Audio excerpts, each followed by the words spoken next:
What is the meaning of Taiji? Is it a philosophy, an exercise, a way of life, method of self-defense? I am so confused by what it is and yet is not. Don't be confused, Will. Actually, the meaning of Taiji is pretty straightforward. Taiji is the duality of the universe expressed in a Chinese philosophy. Used in daily life, it can be something as simple as seeking balance in work life. I see. If it is about seeking balance, how do I reconcile this idea with Taiji, the combative art where I commonly see practitioners use a lot of muscular strength to overpower one another? I don't understand how the philosophy of balance can be applied here. I mean, if I use less strength to balance out the excessive strength of my opponent, would I not get pushed out? Doesn't it make more sense to use even more strength in this case if I want to prevail? Oh, so you are more interested in using Taiji in a martial art? Yes, I am. The notion of using softness to overcome hardness fascinates me. The use of Taiji in a martial art is interesting. It originates from the observations of the ancient Chinese of the workings of nature.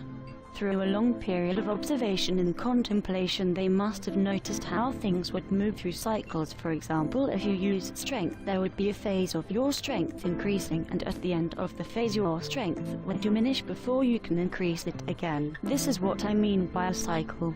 At this point in the phase of the cycle, you are temporarily weak and can be taken advantage of by someone who understands timing, range, strategy, and so on.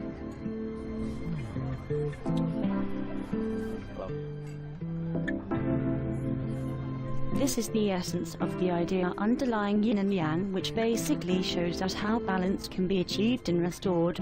Let us say you give me a hard push. If I were to stand there and not move, the power of your pushing arm would move me off balance. If I use my hand to try to stop you, I will probably fail, since as a man your arm strength is greater than that of my arm strength.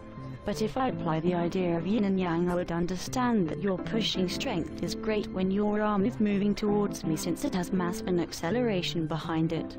However, once your arm reaches full extension, you would not be able to push further unless you step forward.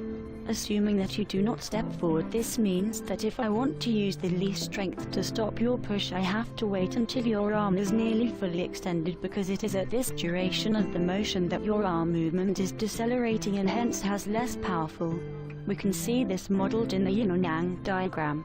This is the principle of using soft to overcome hard, to use strength efficiently, or as the art puts it, to use 4 ounces to overcome 1,000 pounds.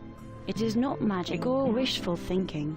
Instead, it is a scientific principle which the study of force and motion would confirm is correct. So it is really that simple. How could I have missed out on this logic? It was in plain sight all the time.